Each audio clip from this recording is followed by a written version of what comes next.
Bapak Ibu yang saya hormati, khususnya pembicara Profesor Widnyana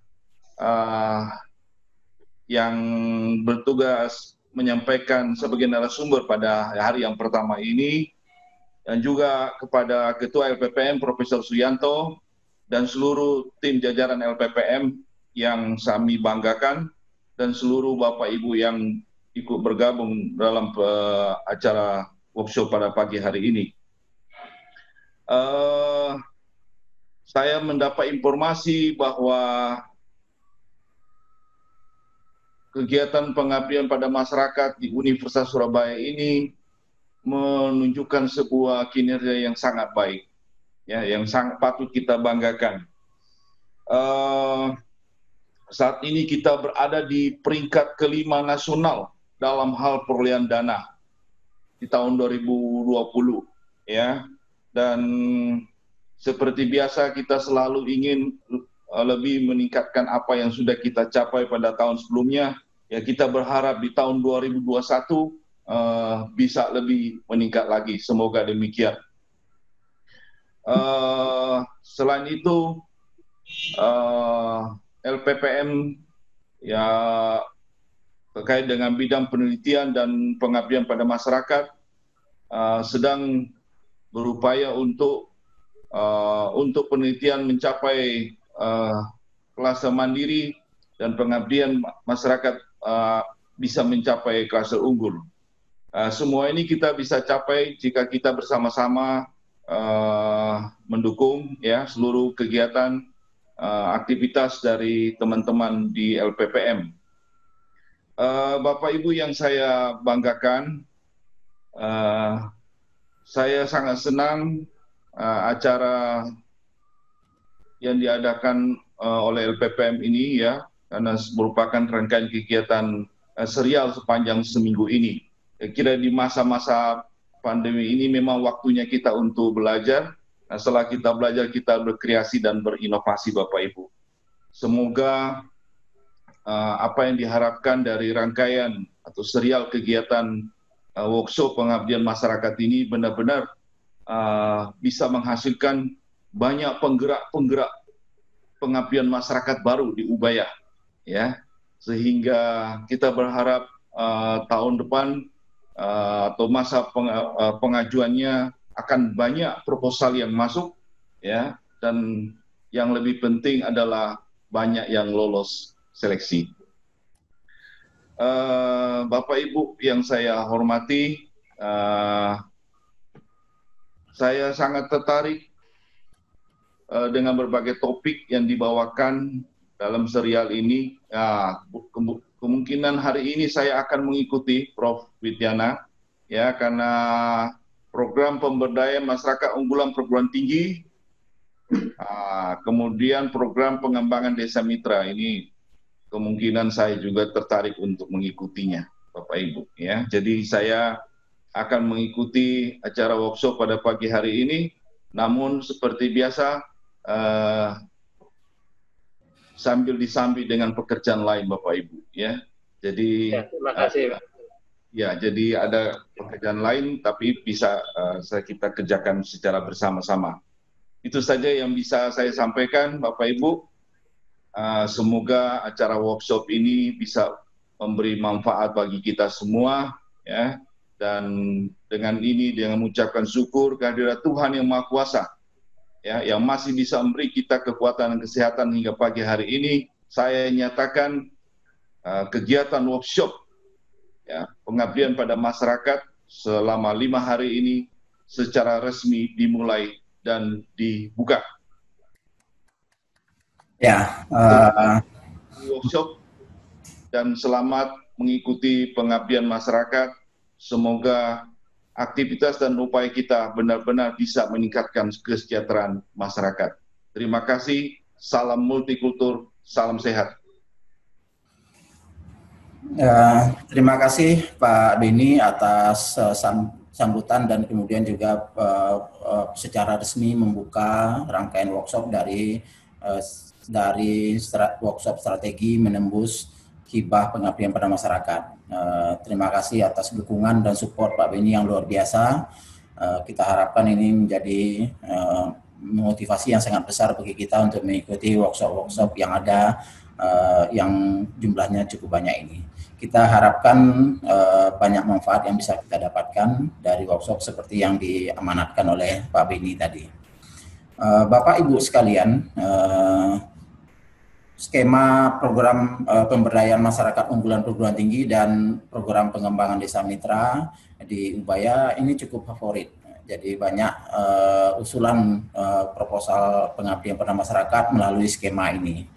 Sehingga kita harapkan dengan pemantapan dari Profesor Wignana tentang skema ini akan semakin meningkatkan jumlah Bapak Ibu yang mengusulkan melalui skema ini.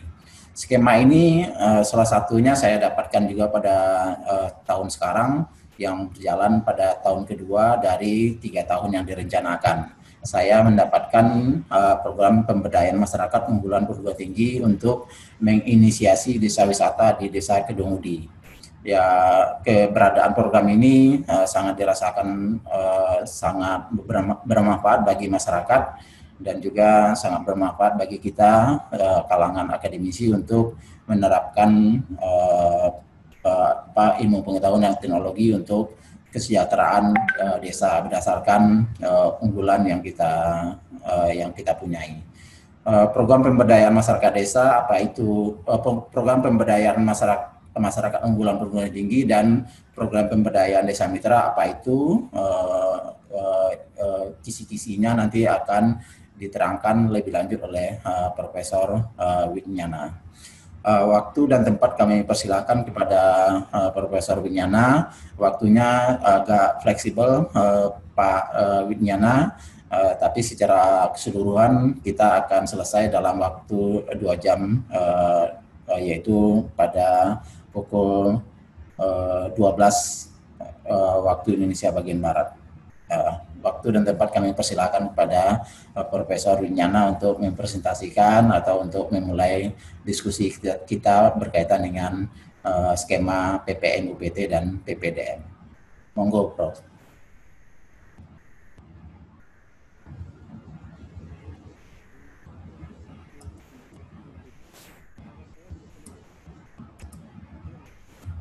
Suara Prof belum terdengar, Prof. Baik.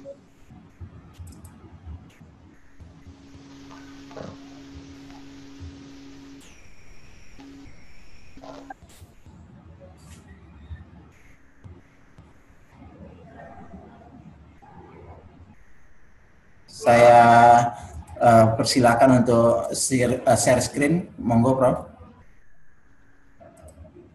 Suara saya sudah bisa didengar. Nah, sudah, Prof. Nggih. Oke, baik. Terima kasih atas kesempatan yang sudah diberikan pada saya, yang terhormat Bapak Rektor, Pak Beni Rianto, yang Bapak Ketua LPPM, Prof. Rianto, dan Bapak Ibu dosen, ya, para sahabat-sahabat saya semua. Ya. Jadi sudah memberikan kepercayaan kepada saya, entah yang beberapa kali sudah, gitu ya. Jadi saya sangat senang melihat perkembangan yang dialami oleh Ubaya, khususnya dalam bidang pengabdian pada masyarakat yang luar biasa perkembangannya 5 tahun terakhir ini.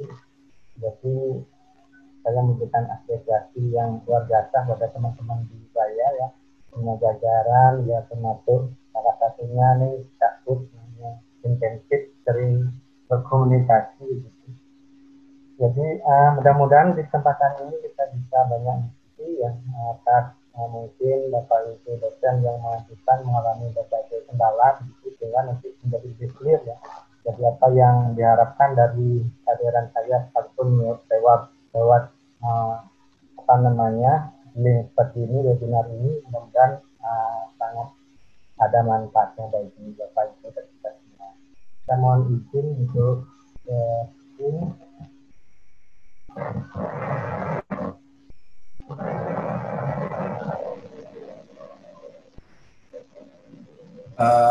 Apa mungkin volumenya masih bisa ditingkatkan, Prof.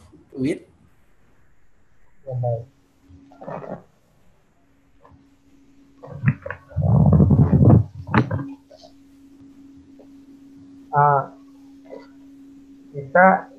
Bisa lebih jelas ya Bapak ya? Sudah lebih jelas suaranya Prof. Makasih Prof. Ya, baik. Ini saya pinjam laptop anak. Ini laptop saya dari tadi malam ngambek.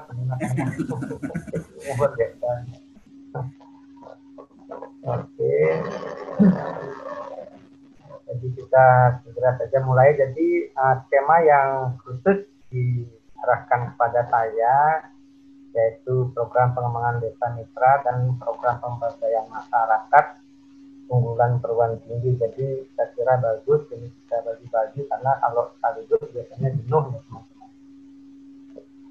Nah Bapak Ibu, jadi saya tidak memulai dengan pendahuluan yang banyak ya, karena sudah sering-sering juga disampaikan begitu ya, bahwa kita sudah terlanjur sebagai dosen ya, mau tidak mau kita harus memenuhi kinerja sebagai tuntutan tanggung jawab kita secara pribadi maupun secara lembaga seperti itu.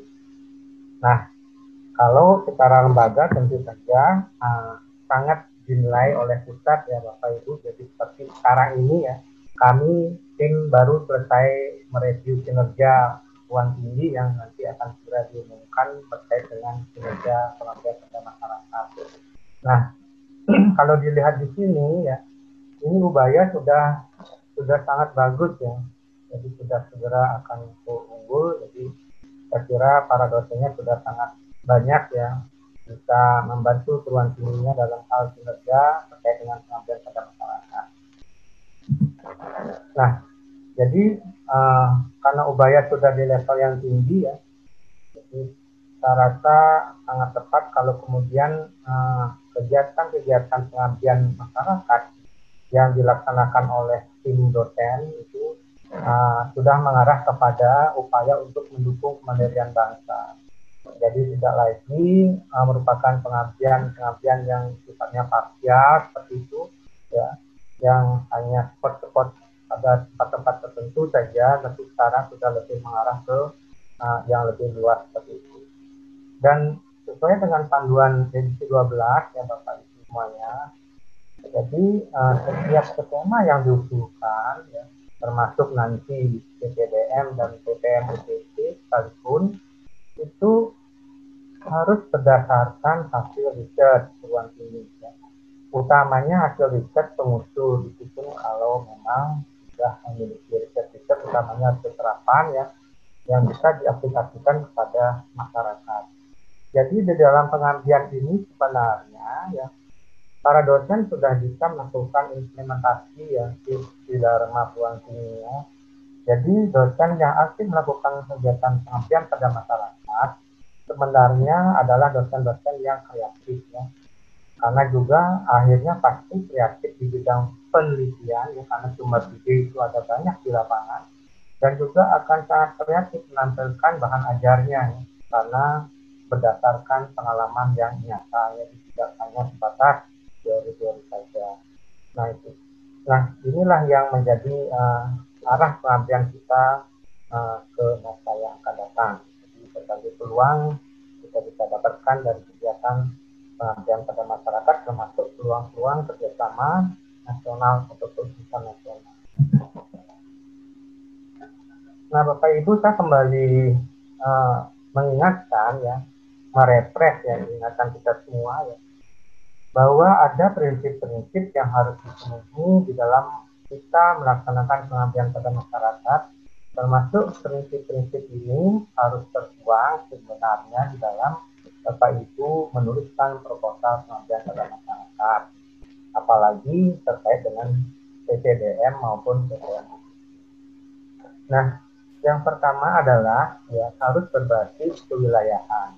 Nah, yang ini saya kira Ubaya sudah melaksanakan ya kegiatan-kegiatan pengabdian yang lebih mengarah ke basis wilayah. Nah, seperti apa yang sudah dituangkan di dalam Renstra ya, hendaknya juga di Renstra itu mempunyai perencanaan yang baik ya, umpamanya 3 tahun ke depan wilayah yang mana yang akan dikembangkan, tahun-tahun berikutnya wilayah yang mana, sehingga nanti Ubaya bisa fokus mengembangkan wilayah tersebut yang berbasis berbagai potensi ataupun permasalahan yang ada di masyarakat seperti itu. Nah, tetapi saya sudah melihat adanya keseriusan upaya untuk membangun masyarakat berbasis kewilayahan. Yang kedua sudah saya sampaikan di depan dalam berbasis riset, ini banyak sekali proposal yang gugur gara-gara ini ya. Ini gara-gara tidak mencantumkan hasil riset mana yang mendukung ya, yang mendukung solusi yang diberikan atas permasalahan mitra. Jadi itu harus disebutkan. Ya, apalagi memang hasil riset dari tim pengusul itu sendiri pun nilainya lebih tinggi. Ya. Tetapi karena di pengabdian itu kita masih luas ya, tetap masih diterima walaupun tidak hasil riset pengusul, asalkan mencantumkan ya, namanya di etika kita di dalam pendidikan gitu ya, harus mencantumkan sumber acuannya atau sumber hasil riset siapa, peneliti yang mana. Nah, kemudian yang ketiga, berdasarkan permasalahan kebutuhan ya, atau tantangan di masyarakat. Jadi Bapak Ibu, semua program pengabdian masyarakat itu harus didasari kebutuhan atau tantangan di masyarakat. Tidak boleh kita melaksanakan kegiatan atas keinginan kita sendiri sesuai dengan kepakaran bidang ilmu kita atau malah keinginan mitra, karena keinginan dengan kebutuhan itu kan berbeda ya. Jadi yang prioritas adalah yang akan kita bantu. Nah, kemudian yang nomor 4 harus ada sinergi ya, harus multidisiplin ya, dan bermitra ya. Sinergi Bapak Ibu sudah tahu ya. Jadi pengabdian masyarakat ini kita menyebut target yang kita bantu itu sebagai mitra ya, sebagai mitra. Jadi karena sebagai mitra sebenarnya para dosen pun banyak belajar pada mitra ya. Jadi berdiri sama tinggi, duduk sama rendah ya, karena itu sifatnya kita saling mengisi ya, seperti itu. Jadi dengan demikian biasanya masyarakat itu akan merasakan sekali penghargaan yang diberikan oleh perguruan tinggi karena diajak serta duduk bersama. Nah, kemudian multidisiplin ya, ini banyak sekali yang juga kesulitan ya memenuhinya Bapak Ibu.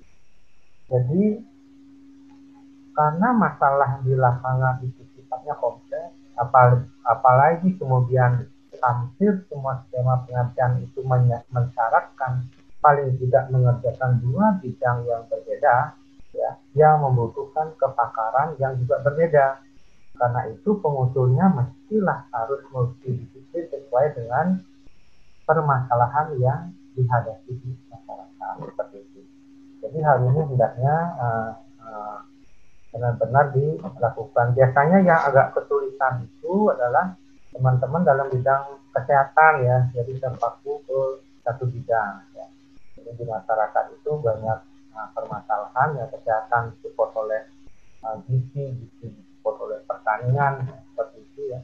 Jadi sangat juga ada unsur pendidikannya di sana dan sebagainya, sehingga berbagai bisnis ya. Nomor 5 itu adalah kegiatan terstruktur ya, dengan target luaran yang jelas dan dapat diukur ya.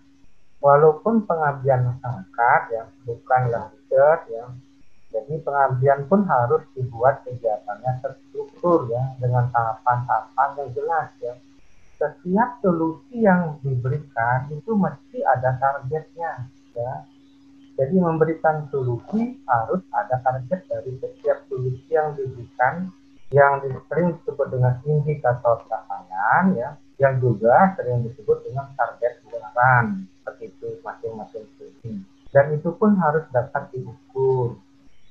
Nah, jadi pengabdian itu seperti itu. Kenapa harus terstruktur, terukur? Ya karena luaran dari pengabdian itu sendiri adalah juga publikasi. Jadi kita nggak bisa lepas dari sisi akademik ya, kita sebagai seorang dosen. Itu bedanya pengabdian masyarakat ya, yang didanai oleh riset itu dengan kegiatan-kegiatan insidental yang kita lakukan seperti bakti sosial ya, kerja sosial dan sebagainya, pengabdian masyarakat yang sering turun cuma sehari atau beberapa jam saja. Nah itu Bapak Ibu. Yang nomor 6 adalah adanya unsur pemberdayaan dan bantuan atau investasi.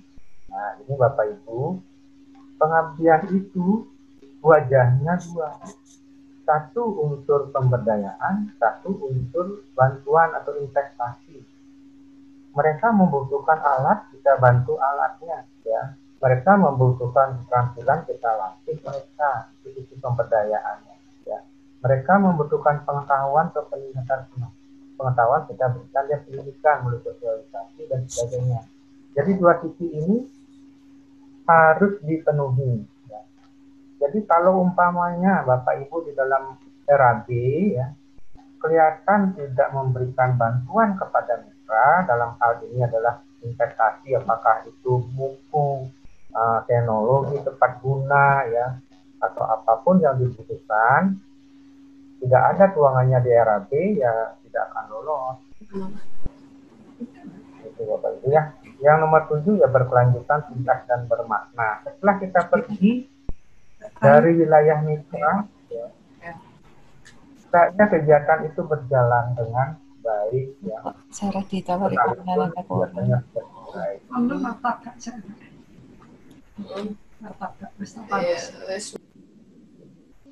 Oke, Bapak Ibu, kita lanjutkan. Suara saya jelas kan didengar Bapak Ibu? Oke. Jelas, Pak. Nah, kita sekarang sedikit ke sini dulu ya, untuk indikator kinerja pengabdian masyarakat Bapak Ibu ya. Jadi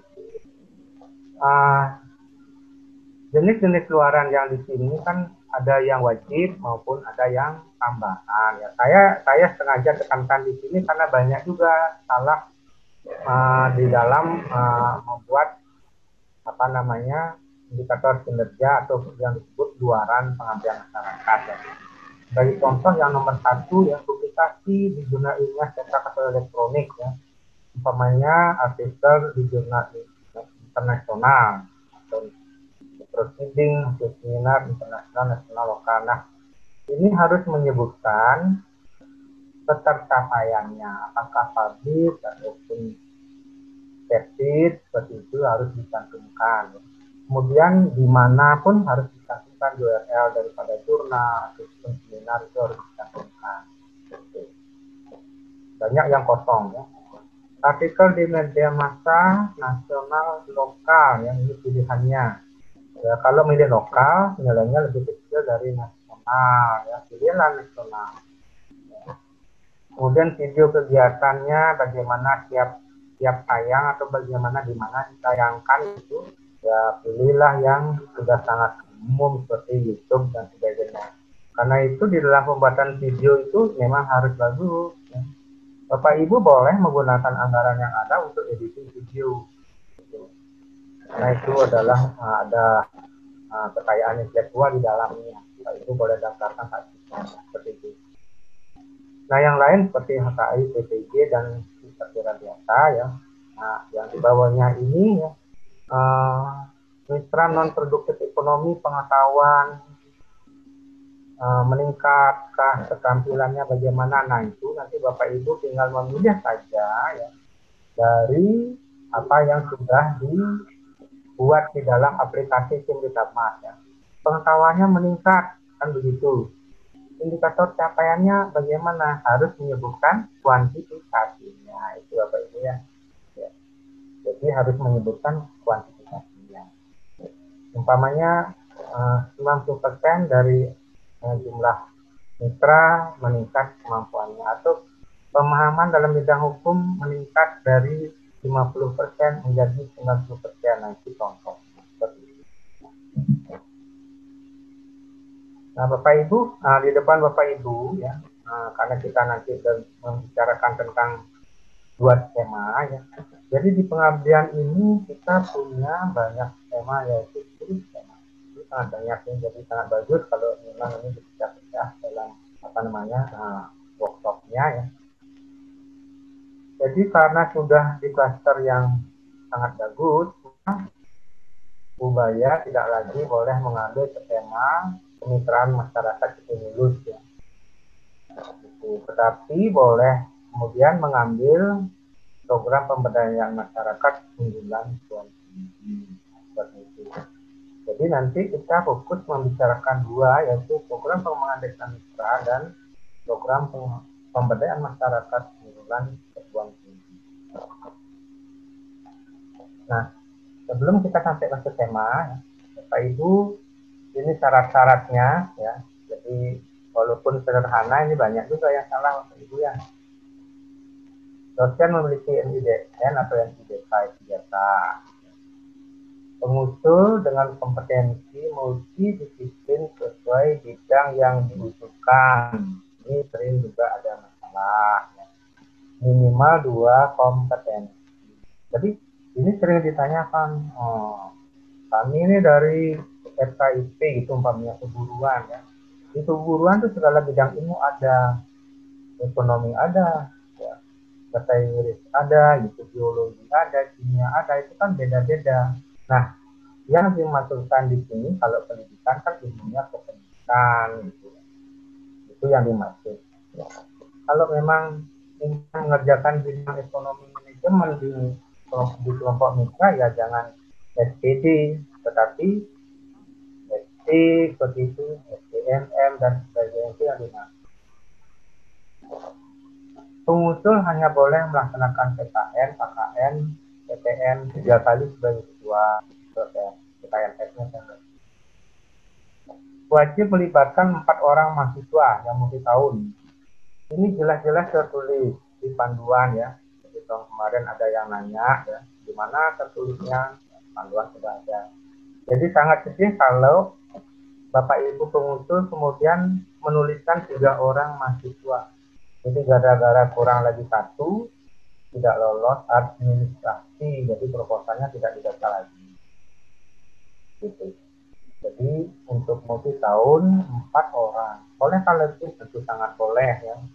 Untuk monotahun 2 orang mahasiswa ya. Tapi multi tahun ada juga yang 20 orang ya. Itu program pengembangan kewirausahaan itu memang syarat skemanya ya. Kalau KKN di monotahun juga 20 orang syarat skemanya. Oke, jadi kalau ada pendapat hasil riset tim pengusul itu menjadi penilaian yang selanjutnya. Nah, ini syarat daripada pengusulannya. Nah, bagaimana dengan luaran wajibnya? Tadi sudah saya singgung. 1 artikel per tahun ya. Untuk publikasi pada jurnal nasional terakreditasi Cinta. Atau boleh memilih persiding dari hasil seminar internasional yang dilaksanakan di dalam negeri karena uang dananya ini nggak boleh untuk kemudian artikel atau tulisan ya, tulisan pada media massa ya, koran, video kegiatan dan level keberdayaan. Nah ini sudah saya kira Bapak Ibu yang sudah terbiasa ya, karena sudah sering membuat janji juara. Nah baik Bapak Ibu, kita sekarang masuk ke skemanya ya. Saya yakin juga sebenarnya Bapak Ibu semua sudah paham banget ya, sudah paham banget ya. Tapi kita perlu lagi mungkin barangkali ada sesuatu yang bisa dilihat kembali. Nah, saya sengaja nih membuat tampilan yang sederhana ya, agar karena kita ini berjauhan ya, biar bisa dibaca. Jadi untuk program pengembangan desa mitra ya, tujuannya itu memberikan solusi permasalahan masyarakat desa. Jadi permasalahan masyarakat desa dengan pendekatan politik berbasis riset multidisiplin ya. Kemudian mengaplikasikan hasil riset unggulan perguruan tinggi. Nah, kalau kita kaitkan sekarang dengan penelitian ya, Ubaya itu kan sudah pada klaster utama ya, menjelang mandiri. Tentu banyak hasil riset unggulan perguruan tingginya ya, yang utama yang umpamanya penelitian terapan unggulan perguruan tinggi itu hendaknya dibawa untuk kegiatan ini, ya, PPDM. Kemudian memberikan penguatan potensi masyarakat, ya. Nah, kemudian ini, jadi PPDM ini sekarang boleh dibilang salah satu skema yang paling diminati. Kenapa? Karena ya kampus sekarang mempunyai desa-desa, ya, binaan begitu, yang juga bisa didanai oleh riset sehingga kegiatannya menjadi lebih tajam di masyarakat, ya, sehingga nanti desa yang dibina itu menjadi science teknoparknya perguruan tinggi. Jadi corong-corong masing-masing kampus ada di desa-desa tertentu. Jadi karena sudah menjadi science teknopark, ya, mahasiswanya boleh diajak untuk meneliti lagi di desa tersebut. Kemudian ada tamu-tamu perguruan tingginya diajak ke sana untuk melihat seperti apa desa mitra Ubaya. Nah, kenapa kok desa, ya? Ini kok desa, ya? Jadi sebenarnya pusat perkembangan ekonomi Indonesia itu kan adanya di desa. Ya. Banyak harta properti yang ada di desa. Sungai, tanah, rumah, lahan, mineral, ya. Ada kekayaan hayati dan sebagainya, itu semuanya ada di desa. Selama ini Bapak Ibu pasti sudah mengetahui, ya, kalau ternyata banyak kelemahan yang ada di desa. Ada potensi sumber daya alam yang tidak bisa dikelola dengan baik, ya. Tidak ada fasilitas kelembagaannya juga, ya. Sehingga potensi itu tidak menjadi sumber pendapatan desa, malah lari ke lembaga yang lain atau yang bukan keberadaannya ada di desa tersebut. Nah, jadi diadakannya program PPDM ini agar perguruan tinggi bisa membantu masyarakat desa untuk mengoptimalkan sumber daya yang ada menjadi sumber pendapatan masyarakat desa. Jadi kita lanjutkan, ya. Nah, sentuhan dari perguruan tinggi, ya, seperti tadi sudah saya sampaikan, ya, itu berupa hilirisasi hasil-hasil riset yang bersifat multidisiplin. Nah, kemajuan desa, ya, yang diharapkan di segala bidang Bapak Ibu yang ada sosial, ekonomi, hukum, kesehatan, budaya, pendidikan, pertanian, ketahanan pangan, ya, maritim, energi baru dan terbarukan, lingkungan dan sebagainya, tanpa meninggalkan nilai unggul atau ciri khas yang telah dimiliki oleh desa.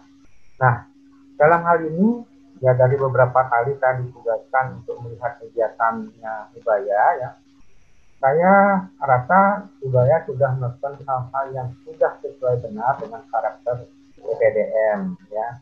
Jadi keunggulan-keunggulan yang ada di desa, termasuk ciri khas desa itu malah semakin dibangkitkan. Itu saya kira sudah tepat sekali. Nah, jadi saya ini menekankan kembali masalah itu penting dalam PPDM, ya. Jadi kalau tadi sudah disebutkan kalau desa mitra itu nantinya menjadi ikon, ya, ikon penggerak utama pembangunan desa, ya. Kemudian bagi perguruan tinggi adalah IPA atau IPA. Nah, bidang-bidang kegiatannya ini hampir di semua bidang, ya.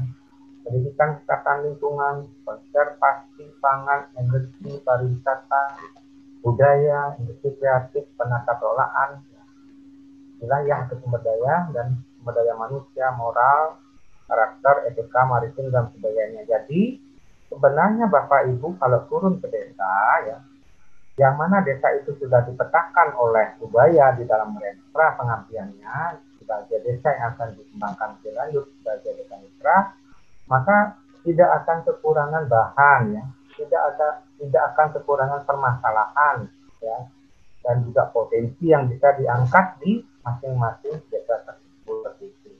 Malah semakin unik, ya, substansi proposal yang dibuat yang terkait dengan potensi sumber daya desa diangkat kemudian dalam proposal, itu semakin mudah untuk lolosnya sebuah proposal seperti itu.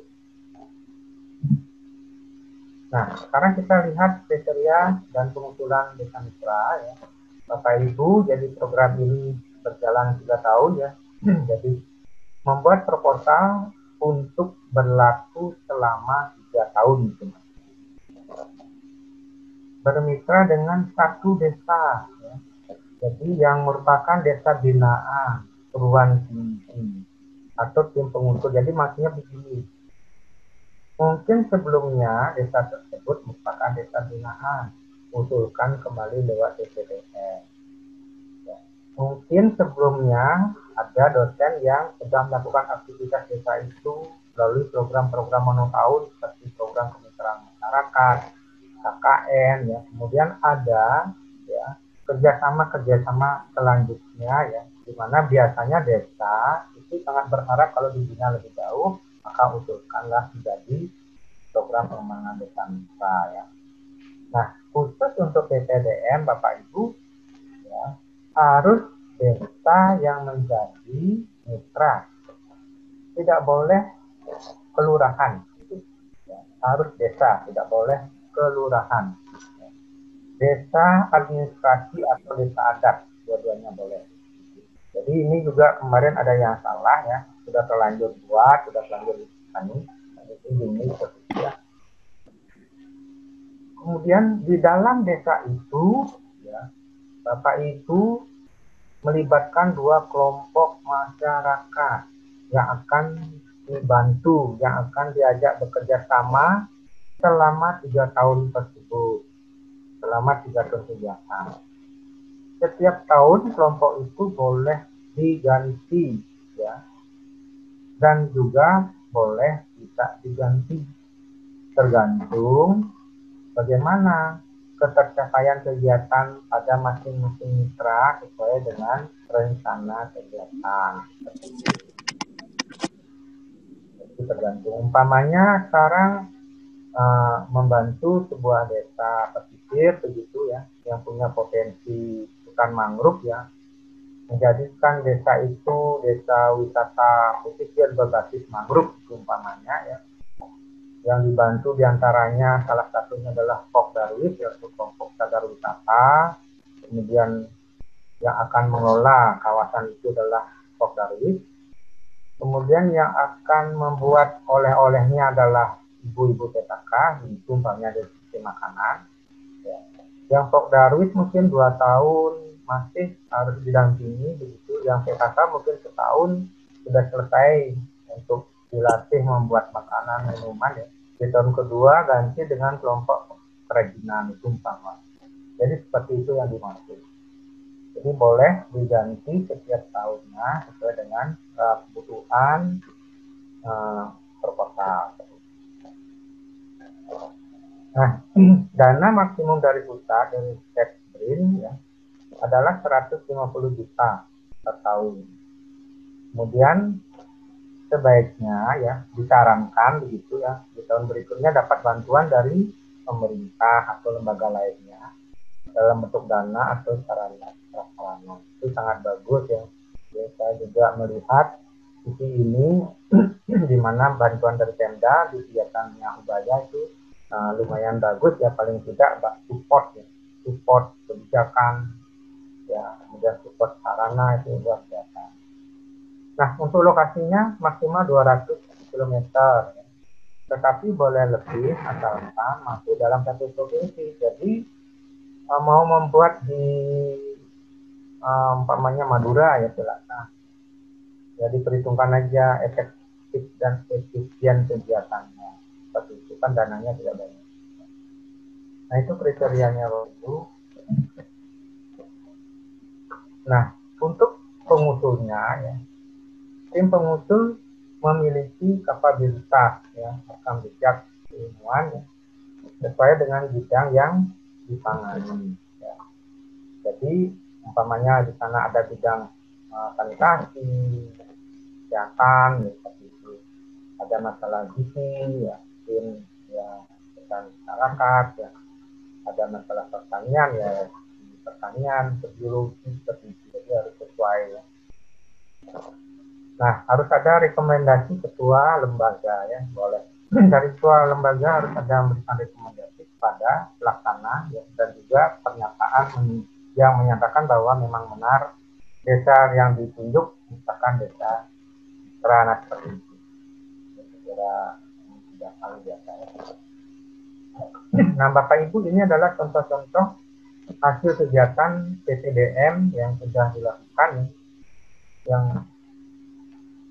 pertama ya Desa Sentra Halal Food, Desa Kerajinan Bambu, Desa Konservasi, Desa Mandiri Energi, Desa Pertanian Organik, Kampung Nelayan Mandiri, Kampung Kuliner, dan sebagainya. Jadi sangat banyak, tergantung Bapak Ibu mendesain ya bersama-sama dengan desa. Desa itu memang unggulannya apa, mau mengarah ke mana gitu. Apakah menjadi desa mandiri wirausaha itu, kalau memang di desa itu banyak ada di rumah tangga ya kecil-kecil gitu, menjadikan kelompok-kelompok, silakan. Jadi tentu Bapak Ibu yang punya kreasi bersama dengan desa, karena proposal ini tidak bisa dibuat sendiri Bapak Ibu. Jadi PTDM ini ya mesti ya dibicarakan sebelum membuat.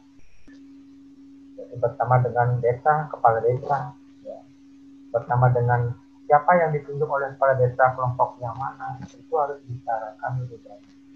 Agar nanti begitu didanai tidak bingung ya bagaimana melaksanakan kegiatan itu. Jadi yang begini kalau tidak ada support dari desa, ya, ini susah berjalannya, ya. Tidak mungkin. Karena itu di dalam membuat proposal itu desa, Bapak Ibu wajib ya, bertemu dengan pemuka masyarakat, ya, didampingi kepala desa, ya, pemuka masyarakat, dan juga kelompok-kelompok yang terkait dengan yang target kegiatan di desa tersebut. Jadi harus duduk bersama, diskusi bersama, baru kemudian membuat proposalnya. Selesai proposal dibuat juga ditunjukkan kembali ya sudah cocok apa tidak ya, enggak dengan kebutuhan mereka. Kalau sudah ya berarti sudah ya. Nanti jangan lupa surat pernyataan, kita jelaskan di belakang itu. Nah, itulah PTDM Bapak Ibu. Nanti bagaimana membuatnya kita lihat di belakang. Jadi intisari dari program pengembangan desa mitra itu adalah seperti itu. Seperti yang sudah saya sampaikan. Nah, sekarang kita menuju ke program pemberdayaan masyarakat unggulan perguruan tinggi atau PTM UPT ya. Jadi PTM UPT. Nah, PTM UPT ini ya sebenarnya Bapak Ibu diarahkan kepada perguruan tinggi yang rajin ya, yang rajin di dalam mengupload kinerjanya ya, sehingga mencapai klaster memuaskan, sangat bagus dan timbul seperti itu. Jadi untuk yang binaan tentu tidak dapat. Jadi khusus yang klaster yang lebih tinggi dari binaan atau belum memuaskan kalau di pengambilan.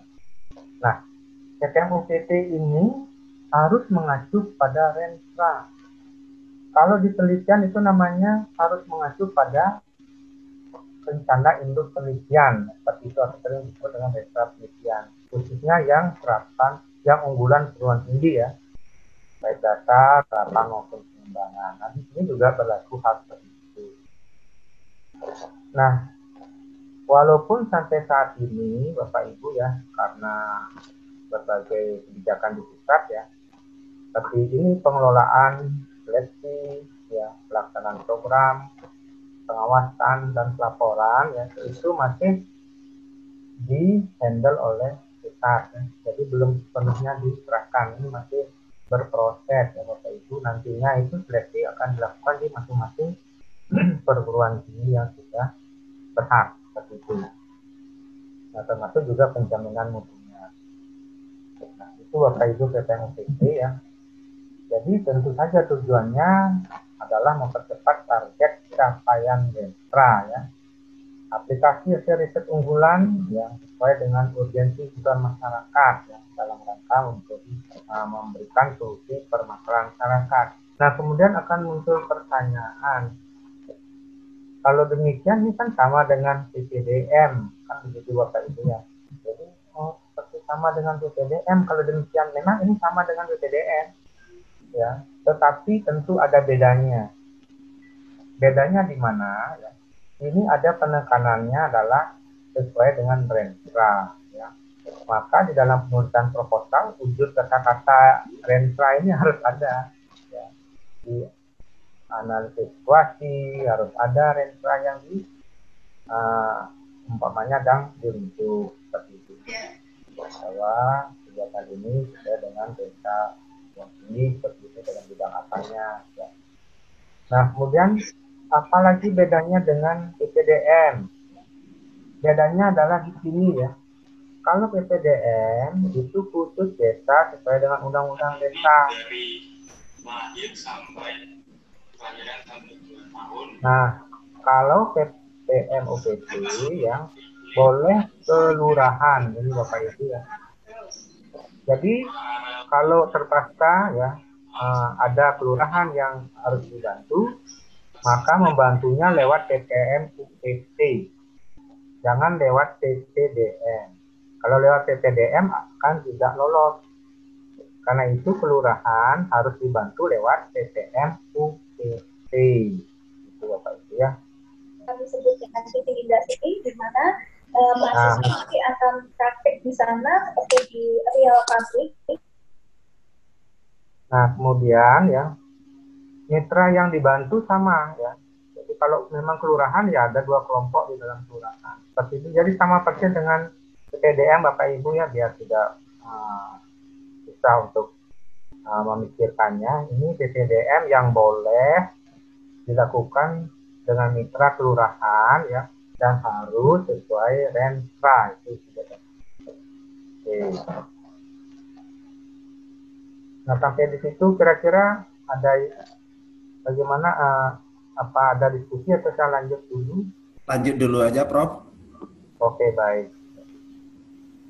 Kita sekarang lanjutkan ke penulisan proposalnya. Seperti apa. Nah, kita mulai dari ringkasan. Ringkasan semua skema isinya pastilah sama ya. Jadi namanya ringkasan harus ringkas ya. Reviewer membaca isinya proposal dari ringkasan ke ringkasannya sudah tepat, kayaknya ke belakangnya nggak begitu dilihat lagi. Nah, apa yang harus ada pada ringkasan ya? Menuliskan siapa mitranya, ya, apa masalahnya, bagaimana solusinya, ya, apa metode pelaksanaannya dan target luaran yang mau dicapai. Isinya itu. Nah, tentu akan berbeda antara PKM dengan PPDM ya. Kalau PKM mungkin singkat saja. Kalau PPDM ini kan ada desa yang harus diungkap di sini, ada mitra kelompok masyarakat yang harus diungkap ya. Kemudian permasalahannya apa ya. Nah itu sehingga 500 kata akan menjadi itu. Ya. Kalau untuk PKM mungkin tidak perlu ya 500 kata. Jadi siapa mitra, apa masalahnya, bagaimana solusinya, apa metode pelaksanaannya, dan target luaran yang akan dicapai. Nah, sekarang kita masuk ke halaman pendahuluan ya, karena sekarang kan kita tinggal mengisi sebenarnya ya. Jadi buatkan dulu proposalnya, nanti kita copy paste di tangan, tidak ngetik di halaman ini. Nah, pendahuluan ini isinya 2000 kata, jadi cukup ya. 2000 kata ini kurang lebih bisa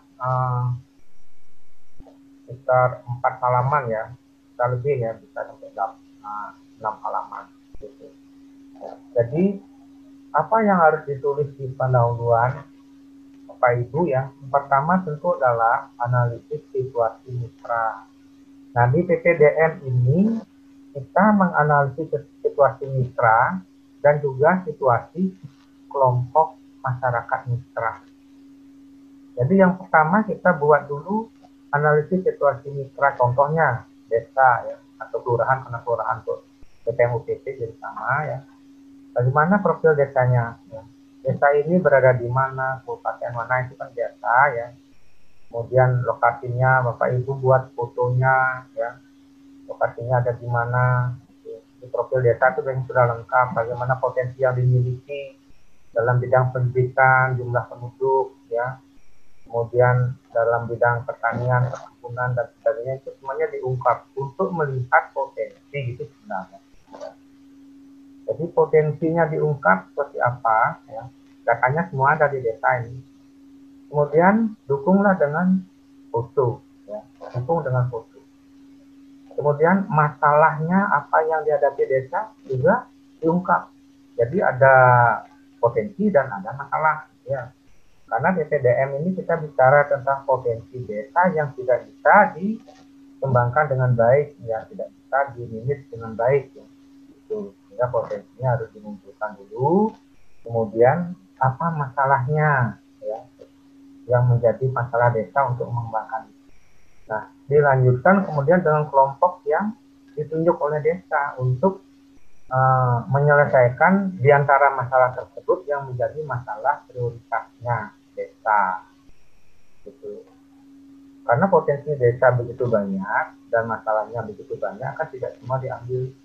Maka ambillah yang sesuai dengan prioritas desa. Gitu. Nah, prioritas desa itu apa umpamanya?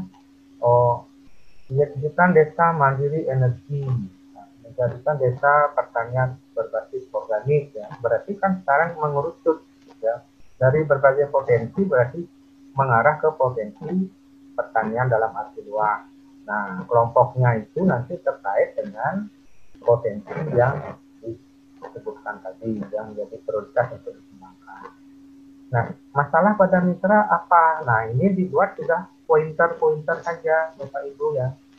Jadi tidak lagi naratif yang panjang lebar, ya. Jadi pointer-pointer saja sebagai masalah prioritas yang akan ditangani seperti itu, ya. Jadi sesuai dengan arah pengembangan desa. Nah, karena ini berlaku 3 tahun, Bapak Ibu sangat bagus kalau membuatnya dibagi atas bidang-bidang. Ya. Selama 3 tahun itu dibagi atas bidang-bidang. Walaupun di sini belum memunculkan masalah tahun pertama ini tidak perlu seperti itu. Jadi masalah bidang kesehatan ini. Masalah bidang produksi ini dan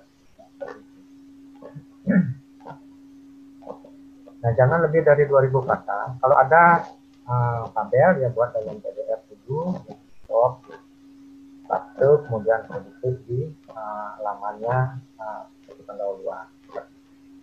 Jadi tidak lebih dari 2000 kata. Karena kalau lebih harus biar yang teliti ini, sudah lebih 5 kata udah mereka nggak ampuni gitu. Ya. Nah, setelah selesai kita menganalisis potensi dan permasalahan desa yang kemudian mengerucut pada yang harus dibantu pada kelompok-kelompok yang akan mengatasi permasalahan desa tersebut, ya. Kita melanjutkan kemudian dengan solusi permasalahan. Ya. Jadi solusi ini harus benar-benar terkait dengan masalah, ya. Harus benar-benar terkait dengan masalah, ya. Karena itu, ya, di dalam penulisan solusi permasalahan ini bagus kalau dibuat dalam bentuk tabel-tabel, ya. Dan dari sini Bapak Ibu harus sudah mulai membaginya atas tahun, ya. Atas tahun. Tahun pertama, ya, masalahnya apa, solusinya bagaimana, indikator capaiannya seperti apa, ya.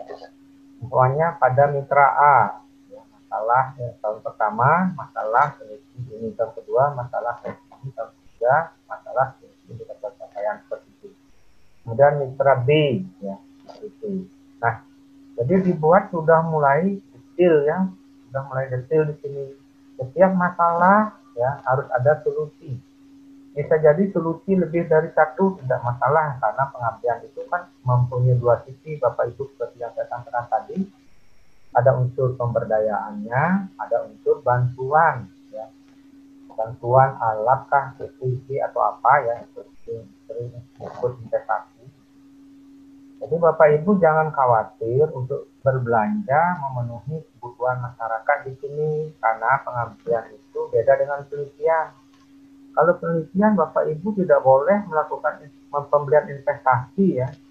Jadi alat-alat itu kalau investasi nggak boleh, hanya boleh sewa. Penelitian, kalau pengabdian itu boleh, karena nanti ada berita acara setelah terima bantuan dari pemerintah. Jadi jangan takut nanti. Banyak yang merasa takut ada masalah dengan audit dan sebagainya, tidak seperti itu ya. Nah, sekarang Bapak Ibu setelah Bapak Ibu selesai merancang solusi yang diberikan atas permasalahan yang sudah detail clear di depan, maka Bapak Ibu membuat satu pernyataan di bawahnya ini, nyatakan penelitian terkait yang akan diterapkan untuk memberikan. Ini harus ada kalimatnya, ya. Penelitian ya, apa tema penelitiannya, oleh siapa penelitian dilakukan pada tahun berapa. Ya, semakin banyak mengisinya tentu semakin bagus, karena ini kan kegiatan 3 tahun dan banyak masalah yang diberikan solusinya. Nah, solusi-solusi itu dari peneliti yang mana saja diambil, itu memenuhi syarat tema Bapak Ibu ya, karena ini memang dari pihak kebijakan dari pihak pemerintah ya sangat menuntut ya. Kalau memang pengabdian itu merupakan hilirisasi hasil riset, mana dong hasil risetnya, itu yang ditanya. Itu Bapak Ibu harus menuliskan ini. Mudah-mudahan jelas Bapak Ibu ya. Kita lanjutkan kembali ya. Metode pelaksanaan. Nah, Bapak Ibu tadi sudah Bapak Ibu secara detail membuat ya tabel ya solusi selama 3 tahun pada masing-masing mitra ya. Sekarang Bapak Ibu tuangkan di metode pelaksanaannya. Bagaimana langkah-langkah atau tahapan ya dalam melaksanakan solusi? Dimulai dari mana? Tahun pertama apa saja langkah-langkahnya, tahun kedua apa saja, tahun ketiga apa saja. Nah, di sini akan tercermin kemampuan Bapak Ibu di dalam menuangkan ya bagaimana sebenarnya solusi itu, cara menyelesaikan masalah melalui solusi yang tadi yang di depan. Dimulai dari berkoordinasi, ya, melakukan penyuluhan tentang yang mana, kan banyak ini harus dibuat detail, penyuluhannya apa saja, ya, latihannya apa saja, ya, itu dibuat secara detail. Jadi dibuat setiap tahun ya, setiap tahun kegiatan. Asalkan tidak lebih dari 2000 kata, karena itu sebenarnya membuat tabel itu selalu lebih bagus ya daripada narasi. Nah, kemudian setelah Bapak Ibu menulis langkah-langkah dalam melaksanakan solusi, tahapan-tahapan itu sudah lengkap, uraikan bentuk partisipasi mitra. Jadi ada sub uraian bentuk partisipasi mitra. Bagaimanakah mitra itu berpartisipasi, bentuknya seperti apa? Nah, mitra itu kan desa, ya kelompok, ya seperti itu ya. Jadi ada bantuan, termasuk kalau memang pemerintah daerah juga ikut membantu, itu sangat bagus ditulis sana. Ya, partisipasi dari kepala desa atau partisipasi dari desa apa saja, partisipasi dari kelompok mitra apa saja, ya, partisipasi dari pemerintah daerah apa saja, tuliskan di sana. Jadi kalau apalagi di sana partisipasi dari desa, menyiapkan anggaran yang didapat dari yang dianggarkan dari dana desa sekian juta, itu mendongkrakkan. Nah, Bapak Ibu yang punya kesempatan membuat bagan alir kegiatannya, ya ini menjadi sangat bagus ya. Jadi tahun pertama ngapain saja buat secara sistematis begitu. Nah, bagus sekali ya. Nah, oke Bapak Ibu, terakhir di metode pelaksanaan ya, buatlah ya uraian kepakaran dan tugas masing-masing anggota tim dan mahasiswa yang dilibatkan ya. Jadi tulis namanya, apa kompetensinya, bidang ilmunya apa, tugasnya dalam kegiatan apa saja. Jadi termasuk mahasiswanya 4 orang itu disebutkan namanya. Ya. Masalahnya nanti diganti ya, itu lain hal ya. Mungkin itu dilengkapi. Nah, kalau sudah lengkap seperti itu ya, nanti sulit reviewernya untuk menolak proposalnya. Sulit untuk menolak, walaupun sekarang sudah kelihatan kok Ubaya memenangkan misalnya nih dananya banyak bisa diserap gitu ya. Oke, itu metode pelaksanaannya. Kita lanjutkan sekarang pada luaran dan target capaian ya. Ini nanti Bapak Ibu tidak mengetiknya, Bapak Ibu hanya memilih saja ya, dari yang sudah disiapkan oleh deteksi di dalam aplikasi Tim Litbang. Saya cuma menekankan saja Bapak Ibu seperti yang saya awali tadi di luaran ya. Bapak Ibu di luaran wajib umpamanya adalah publikasi pada jurnal ya, nasional terrealisasi cinta, harus ada targetnya. Targetnya itu jangan submit Bapak Ibu ya. Targetnya itu kan publish ya. Kalau targetnya publish berarti nggak yakin lah. Jadi targetnya publish. Kemudian harus juga tulis nama jurnal yang itu lengkapi dengan linknya ya. Itu harus ditulis ya agar yakin yang resmi. Ya. Nanti masalah Bapak Ibu pindah ke lain hati, yang penting setara, tidak ada masalah. Ya. Termasuk juga yang lain ya, tadi sudah disebut itu seminar gitu ya. Nah itu seperti itu Bapak Ibu ya. Jadi harus targetnya jelas ya, dan harus ada alamat yang dituju. Jadi kalau tidak berani ya menargetkan publish, nanti hanya submit itu nilainya rendah ya. Apalagi tidak mengisi alamat jurnalnya ya. Jadi tidak bisa dideteksi dianggap. Oke, nah ini dia. Ini yang saya maksud. Jadi di sebelah kanan ini ya ditulis ya nama jurnal ya, kalau buku penerbitnya siapa gitu ya, untuk mana ya. Kita kira sudah jelas. Nah sekarang di gambaran istek. Di gambaran istek ini banyak sekali yang sering bertanya seperti apa sih gambaran isteknya itu. Jadi di sini disiapkan slot 500 kata ya, tetapi sebenarnya kalau naratif ya tidak bagus. Sama dengan mengulang-ulang yang sudah ada di depan ya. Kalau saya menyarankan buatlah tema kegiatan seperti bagan alir, tetapi kegiatannya yang disertai dengan teknologi yang digunakan. Kalau di bab 3 saya di metode pelaksanaan saya menyarankan bagan alir kegiatannya, kalau di sini bagan alir teknologinya. Jadi kalau ada alat-alat yang dibutuhkan ya, insertkan gambarnya di sana ya, berisi uraian tentang apa spesifikasi alat tersebut. Nah, itu perlu ya. Jadi semakin banyak yang ditampilkan di sana ya, teknologi yang mendukung kegiatan semakin bagus. Jadi jangan naratif.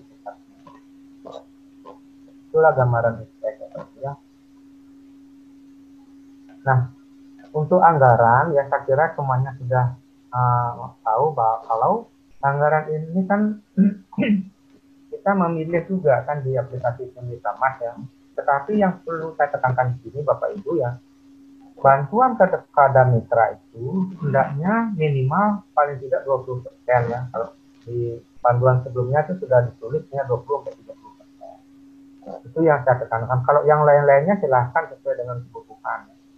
Dengan kebutuhan, yang penting prinsip daripada perancangan anggaran ini adalah rasional dan akuntabel. Itu yang penting. Nanti Bapak Ibu rajin-rajin mengecek SDM tahun dengan tahun yang dibutuhkan begitu ya. Jadi cek agar tidak menyalahi aturan. Ya. Berapa transport dari umpamanya Surabaya atau wilayah Jombang itu umpamanya berapa, kan sudah ada di sana transportnya. Berapa uang hariannya sudah ada juga di sana. jadi tinggal mengambil melihat di standar biaya masukannya aja. Jadi kalau beli alat ya tentu harga patokannya sudah ada. Saya kira itu ya Bapak Ibu tentang anggaran. Nah, jadwal disusun Barkat ya. Jadi ini juga sudah ada di sini tamat. Bapak Ibu karena kegiatan 3 tahun tentu jadwalnya 3 tahun ya. Bapak Ibu jangan kesulitan membuat jadwal. Jadwal itu adalah timing untuk melaksanakan solusi dari setiap tahunnya, maka pindahkanlah solusinya di sini ya. Solusi pertama di bulan apa, solusi kedua di bulan apa, dan seterusnya sampai pelaporan dan publikasi itu umpama belakang. Jadi seperti itu. Jadi jangan rumit memikirkan, jangan membuat ulang lagi, kan sudah ada di depan, jangan memindahkan aja. Nah, referensi ya, ini masih banyak yang salah Bapak Ibu ya. Jadi yang diminta sekarang adalah ya sistem angka ya. Jadi sistem angka atau Vancouver style ya. Kalau dulu kurung itu Harvard style.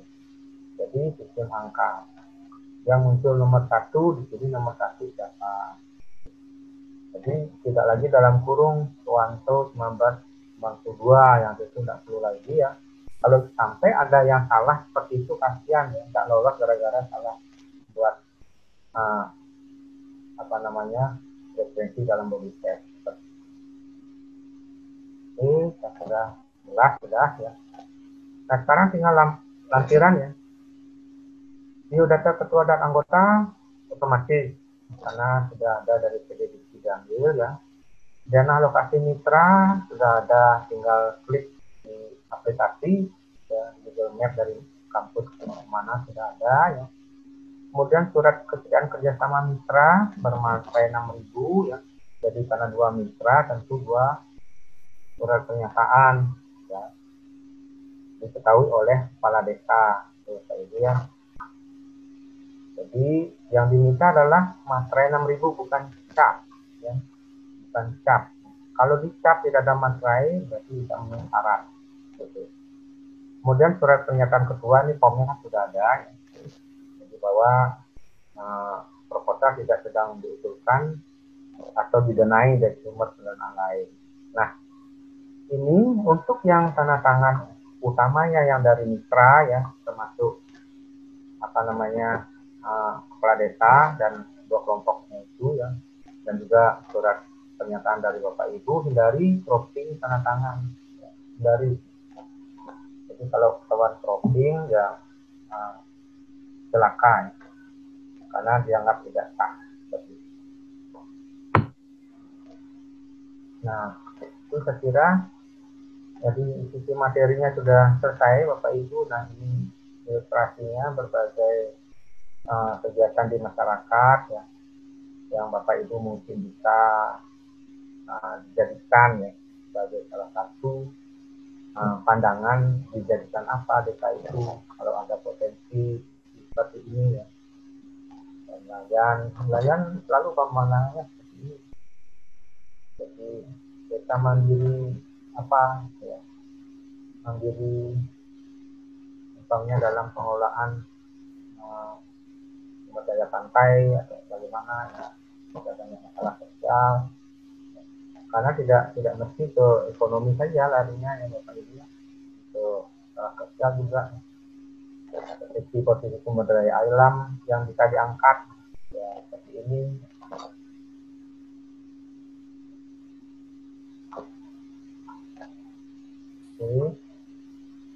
Kemudian industri kreatif.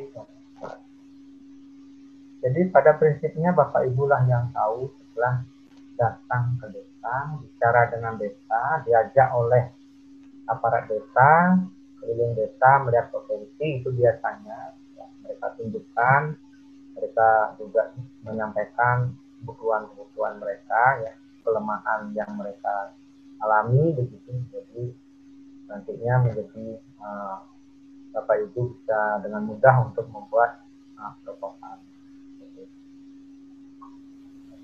Setelah itu Bapak Bapak Ibu, ya kayaknya terbalikkan dulu. Ya, waduh mantap sekali Prof. Widnyana, pengalaman panjang Prof. Widnyana sebagai reviewer, mulai dari reviewer PKM pada tahun 2008 sampai 2018, kemudian reviewer penelitian bersertifikat, kemudian sekarang terlibat dalam tim revisi panduan PPM edisi 10, 11, 12, kemudian juga tim penyusun borang kinerja pengabdian dikti, tim penyusun naskah akademik PAK pengabdian dikti, semua terlihat dari pemaparan tadi yang sangat mantap, detail dan komprehensif. Saya merasa terbasuh juga gitu ya dengan mendapatkan banyak hal-hal detail dan bermanfaat dari yang Prof. Widnyana paparkan tadi. Prof, kita masuk sekarang pada sesi tanya jawab. Sudah ada penanya dari Ibu Verina Halim. Kami bacakan ya, Prof ya. Ya, silakan. Bu Verina Halim ini dari Fakultas Psikologi. Bu Verina bertanya tentang untuk prinsip dasar dalam pengabdian masyarakat, apakah harus dipenuhi semua atau boleh ada prinsip yang tidak terpenuhi? Misalnya harus berdasarkan hasil riset. Kalau belum ada riset yang dilakukan oleh peneliti yang nantinya bakal diterapkan pada desa yang akan dilakukan pengabdian, apakah itu boleh tetap melakukan pengabdian? Jadi bukan dari hasil penelitian sendiri nantinya mau menerapkan penelitian pada desa yang akan diabdikan atau akan mengabdi gitu ya. Nah, apakah boleh gitu mengambil hasil-hasil penelitian dari orang lain yang kita akan gunakan untuk melakukan pengabdian pada suatu desa. Nah, nanti mungkin satu pertanyaan itu dulu, Prof. Monggo, Prof. Oke, baik. Terima kasih. Jadi Bu Verina dari psikologi ya. Pertanyaannya sangat baik yang juga ditanyakan begini. Di pengabdian ya sampai saat ini Ristek Dikti ya sekarang Ristek Brin ya masih memberikan kesempatan kepada kita semua untuk menerapkan hasil riset kepada mitra sekalipun itu bukan hasil riset kita sendiri. Jadi tetap masih bisa menerapkan hasil riset peneliti lain ya dengan tentu saja memenuhi etika di dalam mensitasi seperti itu. Jadi kita sebutkan bahwa solusi yang diberikan terkait dengan ini merupakan hasil riset yang sudah dilakukan oleh ini dengan tema ya itu sudah sangat baik. Jadi tidak perlu ada kekhawatiran. Ya. Karena yang muda-muda terutama biasanya kan punya hasil riset, apalagi hasil riset dari penelitian kelasan, ya. Jadi masih dimungkinkan dan masih diterima seperti itu. Gitu Bu Karina. Ya, terima kasih Prof. Ya, kemudian masih dari Bu Verina pertanyaan kedua yaitu dengan kondisi pandemi yang ada sekarang ini. Apakah masih memungkinkan untuk pada waktu pengusulan yang akan datang itu mengajukan membantu desa dalam bidang-bidang non ekonomis? Ya misalkan ini mungkin saya pikir lebih baik Bu Verina bertanya langsung ya karena mungkin kalau saya sampaikan nanti bisa jadi salah pemahaman. Silakan Bu Verina untuk bertanya langsung. Ya, makasih Pak. Maksud saya gini, Prof. Kan dengan kondisi pandemi saat ini, dampak yang paling dirasakan oleh masyarakat, khususnya di desa, itu adalah masalah atau bidang ekonomi dan kesehatan. Nah, sementara dalam kondisi yang memprihatinkan ini, apakah memungkinkan ataukah apa masih sesuai dengan kebutuhan desa kalau kita mengusulkan membantu desa atau proposal pengabdian masyarakat ini dalam bidang-bidang di luar kedua bidang tersebut. Maksud saya supaya lebih efektif gitu. Kan nggak bisa kita melihat dari sisi kita saja. Artinya memang tadi juga Prof katakan sesuai dengan prioritas kebutuhan masyarakat desa.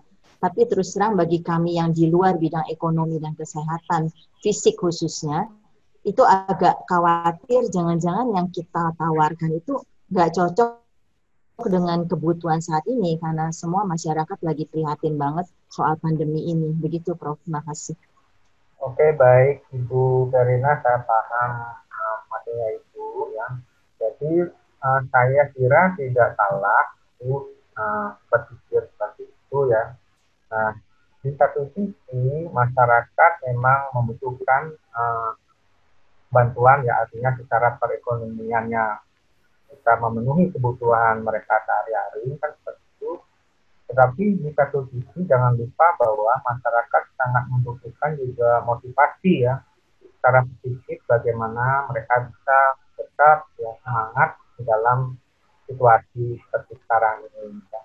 Jadi karena itu di dalam pengabdian, apalagi multi tahun seperti ini Bu, ya, Ibu harus tetap bermitra dengan teman dosen, maksud saya, yang saling dukung ya. Kalau Ibu tidak terkait dengan bidang ekonomi ya, tetapi di bidang sosial ya seperti itu psikologi, tapi teman yang satunya lagi mungkin di bidang ya contoh umpamanya di desa itu masih banyak kok sumber daya alam, bahan pangan ya yang masih mentah tidak terolah ya, mereka bisa bantu mengolahnya, pasti butuh teman yang teknologi pertanian ya, kemudian juga mungkin bisa mengembangkannya menjadi sumber makanan untuk ketahanan pangan. Nah itu kan juga sangat bisa. Nah itu mensupport dari sisi bidang yang lain, yaitu bagaimana masyarakat itu tetap semangat menjalani kehidupan ini ya, tidak harus berorientasi ekonomi yang tinggi seperti itu ya, paling tidak bisa memenuhi kebutuhan mereka dan merasa senang atas semua yang ada di desa itu ya, yang menurut saya bisa memenuhi kebutuhan mereka sendiri. Ya. Saya kira begitu Bu Verina ya. Jadi harus bekerja secara multidisiplin. Ya, terima kasih Prof. Fitnyana. Kemudian dari Bu Nikmatul Ikhram atau Bu Nelly dari Fakultas Farmasi, Bu Nelly bertanya dua hal, yaitu yang pertama adalah tentang narasumber. Narasumber yang kita ajak atau kita minta tolong pada waktu kegiatan pengabdian kita, apakah itu harus apakah boleh dari UNIF atau instansi yang sama dengan pengusul, atau harus dari di luar institusi pengusul, karena ada arahan dari LLDikti bahwa narasumber jika dari institusi sendiri tidak berhak diberikan honorarium. Jadi ada semacam statement, yaitu kalau narasumber untuk pengabdian itu sebaiknya dari luar institusi, tidak hanya sekedar dari luar tim pengabdian, tapi luar dari institusi. Itu pertanyaan pertama, Prof. Yang kedua, pertanyaan dari Bu Nelly, jika teknologi tepat guna berupa aplikasi pembukuan dengan aplikasi tertentu, namanya aplikasi SIAPI, dan alat yang diberikan berupa laptop, mesin kasir untuk mitra, karena masalah mitra itu adalah masalah pembukuan. Nah, apakah hal tersebut masih mungkin atau sesuai tidak dengan persoalan yang terjadi di mitra, yaitu masalah pembukuan pada usaha mereka. Jadi ada dua pertanyaan itu, Prof. Monggo, Prof. Oke, baik. Terima kasih Bu Nelly dari Farmasi ya. Yang pertama masalah narasumbernya. Jadi narasumber itu ya kadang-kadang memang kita butuhkan apabila di dalam tim tidak ada kepakaran bidang itu. Dan secara tim sudah memenuhi syarat ya, bahwa sudah ada paling tidak 2 kompetensi yang berbeda. Ternyata yang kita butuhkan di luar lagi daripada kompetensi tersebut, maka kita boleh mengundang serta narasumber. Nah, narasumber itu harus dari mana? Tidak ada ketentuan ya, narasumber itu harus dari luar koalisi itu. Nah, itu biasanya menjadi masalah bagi PTN ya. Karena kalau di PTN itu katanya kalau dari dalam perguruan tingginya narasumber tidak boleh dapat honor katanya. Ya, itu ya. Tapi kita di swasta kan tidak ada masalah seperti itu ya. Boleh saja narasumber dari kampus yang memang bidang ilmunya tidak ada di dalam tim. Ya. Tetapi tentu saja juga boleh dari luar, dari instansi ya. Umpamanya yang punya keterampilan atau kemahiran di dalam akaboga seperti itu di kampus nggak ada. Ya, saya sendiri bersama tim sering juga menggunakan narasumber dari kampus lainnya juga, yang mana di tempat kami tidak ada. Itu saya kira tidak masalah, memang tidak masalah dibolehkan, tetapi begini perlu dipertimbangkan bahwa jangan sampai semua kegiatan dengan narasumber. Nanti kita sebagai tim pelaksana itu dianggap sebagai event organizer. Mana nih kalian tim pelaksana kok menggunakan narasumber terus seperti itu? Ya kalau kita menggunakan narasumber sekali 2 kali masih masuk akal. Lebih dari itu saya kira tidak masuk akal lagi gitu. Ya. Jadi mohon Ibu nanti Bu Nelly pertimbangkan itu ya. Pertimbangkan itu. Ada aturan untuk PNS bagaimana itu yang harus kita tahu ya. Apakah mereka memang boleh dapat honor atau tidak. Itu tanya pada teman kalau memang yang bersangkutan sebagai narasumber dan PNS ya. Kalau memang dari lembaganya itu membawa serta surat tugas dan sebagainya, itu biasanya mereka sudah dapat langsung honor dari lembaganya seperti itu. Nah, silahkan ditanya lebih jauh. Tapi kalau dari lembaga swasta ya tidak ada masalah, karena narasumber kan bisa aja dari praktik, tidak harus dari dosen. Itu jadi untuk narasumber. Nah, bagaimana dengan P3G ya? Jadi begini, tadi saya sudah menjelaskan bahwa kita membantu mitra sesuai dengan kebutuhan mitra tersebut. Ya. Ternyata mitra ini membutuhkan aplikasi ya, untuk membantu pembukuannya. Maka tentu kita akan membantu aplikasi. Ya. Dan ternyata dalam menjalankan aplikasi tersebut, mitra butuh alat bantu lagi, yaitu komputer atau laptop. Ya memang kita butuh, tidak ada masalah, kecuali laptop itu saya yang gunakan, masalah ya. Jadi tentu nanti dilihat, kalau ini mitra yang bergerak dalam bidang ekonomi itu ya. Jadi umpamanya dia adalah UKM seperti itu ya biasa kebutuhannya ya aplikasi, komputer atau laptop dengan seperti itu Bu saya kira silakan ya. Mudah-mudahan atau tadi di bawah sudah disebutkan oleh Bu Nelly. Terima kasih Prof, sangat jelas penjelasannya. Kemudian berikut dari Bu Made dari Fakultas Bisnis dan Ekonomika, yaitu apakah bisa untuk para penelitinya ada dalam satu fakultas tapi memiliki keahlian atau latar belakang pendidikan yang berbeda, misalkan magister teknik dengan magister dari administrasi bisnis dan magister pembangunan. Jadi yang dimaksud dengan kompetensi itu kompetensi dalam hal memang mereka sudah kompetensi dalam hal yang berbeda, dua kompetensi yang berbeda gitu, walaupun masih berada dalam satu fakultas yang sama. Nah, apakah itu boleh menjadi satu tim? Gitu, Prof. Oke, baik Ibu Made ya. Kalau Made ini kan orang Bali mestinya Pak ya. Iya, betul Pak. Nah, kita bicara bukan masalah fakultas ya, kita bicara masalah kompetensi yang berbeda. Ya. Apakah kompetensi yang berbeda itu ada di dalam satu fakultas atau dengan fakultas yang lain? Tidak ada masalah tentang itu. Yang kita maksud adalah kompetensinya yang berbeda. Karena satu fakultas bisa jadi ada yang memang berbeda bidang ilmunya. Ya. Apalagi umpamanya mata kuliah dasar umum, ya, yang khusus itu kan berbeda-beda, yang keahlian beda lagi. Tidak ada masalah tentang itu ya. Dan yang penting juga adalah itulah kompetensi yang dibutuhkan ya untuk menyelesaikan permasalahan mitra itu. Nah, hindari titel yang sama ya. Titel yang sama begini maksudnya. Ya. Kalau saya sih, ya, ini kan tergantung anunya juga ya, reviewnya juga. Contoh ya, contoh. FPD MPD, nah, FPD MPD. Tadi sudah saya singgung. Kalau kita lihat secara umum, FPD MPD ini bidangnya kependidikan, ya.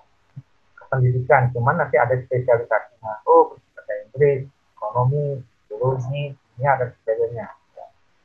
Nah, itu juga reviewer itu tidak langsung strict FPD MPD out semuanya.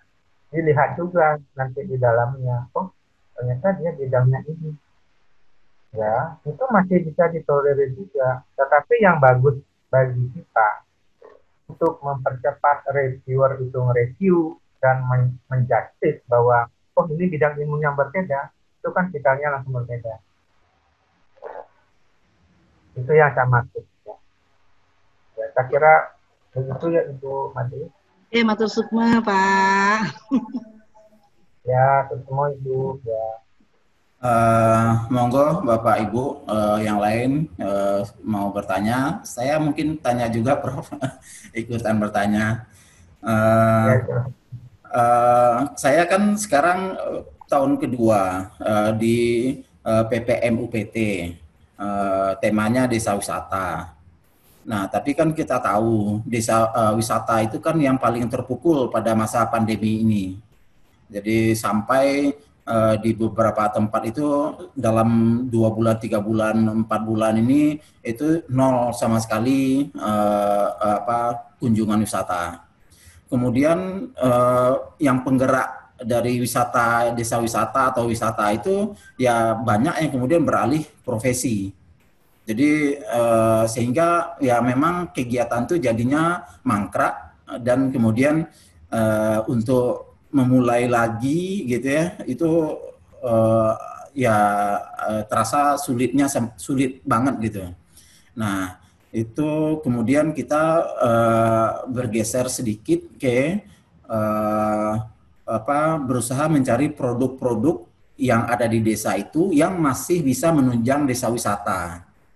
Jadi karena untuk menggerakkan desa wisata itu penggeraknya sendiri sudah beralih profesi kebanyakan gitu ya, karena mereka harus cari makan gitu. Dan kemudian kita berusaha untuk mencari sisi lain yang masih berkaitan dengan kegiatan wisata. Nah, apakah arah seperti itu salah atau benar atau bagaimana, Prof? Oke, baik Pak, ini pertanyaannya bagus ya. Kemarin pemerintah kan menawarkan adanya perubahan orientasi gitu ya, dari kegiatan yang kita lakukan seiring dengan adanya pandemi. Jadi mungkin Bapak kan tidak melakukan perubahan tentang itu. Yeah. Nah sekarang karena tidak ada perubahan tentang itu ya, kemudian secara faktual ya, sebenarnya semua komponen masyarakat ya, termasuk pemerintah pun mengetahui adanya situasi seperti itu. Bapak tidak di posisi yang disalahkan karena memang program itu dulu dirancang ya bukan untuk mengatasi pandemi, kan tidak ya, karena waktu itu juga tidak ada pandemi. Nah, kemudian ini pun harus berjalan sesuai dengan program. Sekarang begini, dalam pandemi ini tentu Bapak sudah mengetahui di antara rencana kegiatan di tahun kedua itu ya, kan mungkin ada yang bisa dilaksanakan dengan penuh, mungkin sebagian tidak bisa dilaksanakan dengan penuh ya, apalagi kemudian pelibatan orang banyak jatuh. Ya. Nah sekarang begini, ada beberapa hal yang kita bisa lakukan untuk menunjang kegiatan kepariwisataan ya. Ya, jadi kita berpikir pariwisata bukan berarti langsung berpikir banyak wisatawan datang, tapi kita boleh berpikir tentang penguatan kelembagaan ya, yang mensupport nanti keberadaan desa wisata itu. Karena biasanya justru desa wisata itu tidak berkembang dengan baik apabila kelembagaan dan skala manajemen di jalannya itu kan tidak berjalan baik. Nah, sekarang Bapak punya kesempatan untuk menguatkan desa itu. Nah, di sisi lain apa yang sudah Bapak lakukan tadi ya, jadi mengoptimalkan posisi sumber daya alam yang ada ya, yang sekarang mungkin boleh lebih diarahkan kebutuhan masyarakat yang nantinya juga bisa diarahkan untuk menunjang kepariwisataan, saya kira tidak ada masalah. Bapak punya alasan yang kuat untuk itu. Dan biasanya kita semua menyadari hal itu. Jadi saya kira tidak ada masalah di situ ya. Ya, terima kasih Prof. Karena kita merasa ini bagaimana ini mau melangkah enggak jelas gitu ya. Kemudian juga kalau enggak melangkah ya salah juga gitu karena kita sudah ada pendanaan, sudah ada komitmen. Tapi kalau mau melangkah itu ya tidak lagi pada jalurnya gitu karena tidak lagi bisa memperbaiki konten dari wisatanya atau fisik dari wisatanya gitu. Yang bisa kita lakukan yaitu apakah penguatan ya seperti Prof bilang tadi, penguatan lembaga, produk sampingan, produk penunjang atau infrastruktur yang berupa web kah atau membuat storytelling kah. Nah, kayak gitu yang rasanya kami bisa lakukan gitu ya karena turun turun ke masyarakat nggak bisa, mereka pun nggak bisa untuk berkarya gitu ya, jadi serba sulit gitu. Ya, saya kira seperti itu Pak, karena kebetulan saya juga kan termasuk salah satu pelaksana sekarang Pak ya, kita punya aktif ya, jadi saya jadi anggota. Jadi 2 minggu kemarin itu kami melaksanakan pelatihan bahasa Inggris ya untuk Pogdarwis. Ya lewat seperti ini, seperti kita ini sekarang ya. Ya, kemudian memilih sekitar 5 orang kita kerja di desa itu, sambil prakteknya kan boleh kalau tidak banyak orang itu dibolehkan seperti itu yang kita lakukan. Ya. Jadi masih dalam intai kegiatan yang bisa menunjang kepariwisataan. Cuma di dalam sisi yang mana yang memang memungkinkan kita lakukan, kita lakukan terlebih dahulu. Ya, ini insight juga bagi teman-teman yang lain ya. Jadi jangan malas gerak juga sekarang gitu ya, masih bisa untuk berkarya, melakukan ya lakukan gitu. Memang sulit tapi memang perlu kreativitas dan inovasi atau masih banyak cara untuk tetap bisa berkarya di masyarakat, di pengabdian Bapak Ibu masing-masing. Monggo Bapak Ibu yang lain kalau masih ada yang ingin ditanyakan silahkan ditanyakan mumpung tadi juga Prof kami terima kasih atas apresiasi dari Prof tentang unjuk kinerja dari kami gitu ya. Kami harapkan ini menjadi tambah semangat bagi kami untuk menjadi lebih baik lagi dalam hal kinerja pengabdian dari Ubaya. Ya kita harapkan ini makin lama semakin meningkat, Prof. Tahun yang 2019 yang barusan kami inputkan itu jumlah kegiatan pengabdiannya naik tajam dibandingkan dengan tahun-tahun sebelumnya. Jadi perolehan kegiatannya hampir 2 atau 3 kali lipat dari tahun 2018. Kami harapkan ini tren yang semakin lama semakin baik, Prof. Terima kasih atas dukungan dan apresiasinya, Prof. Monggo Bapak Ibu yang lain, Pak Utomo ada komen Pak Utomo?